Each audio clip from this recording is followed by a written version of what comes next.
السلام علیکم ورحمۃ اللہ وبرکاتہ۔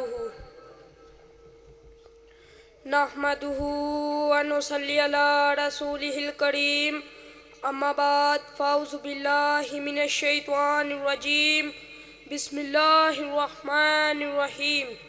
وَلَقَدْ يَسَّرْنَا الْقُرْآنَ لِلذِّكْرِ فَهَلْ مِن مُّدَّكِرٍ۔ مسلمانوں کا ایک گروہ یہ خیال رکھتا ہے کہ قرآن صرف علماء ہی سمجھ سکتے ہیں، سراسر غلط ہے،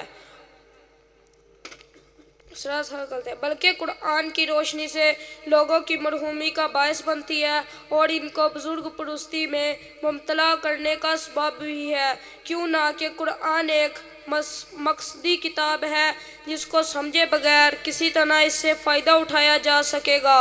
پڑھنے کا حکم نبی کریم صلی اللہ علیہ وسلم کے واسطے سے ہر وہ شخص جس تک قرآن پہنچا دیا گیا، خواہ وہ مسلم ہو یا غیر مسلم، خواص میں سے ہو یا عوام میں سے، اور عالم ہو یا غیر عالم، اس میں کسی کی کوئی تخصیص نہیں۔ قرآن تو اپنے نزول کا مقصد ہی لَعَلَّکُمْ تَعْقِلُونَ، تاکہ تم سمجھ جاؤ، بتاتا ہے۔ اس لیے یہ خیال کرنا کہ قرآن صرف علماء ہی سمجھ سکتے ہیں، سراسر غلط ہے۔ وَلَقَدْ يَسَّرْنَا الْقُرْآنَ لِلذِّكْرِ فَهَلْ مِن مُّدَّكِرٍ، اور ہم نے قرآن کو آسان بنایا نصیحت کے لیے، تو کوئی نصیحت حاصل کرنے والا۔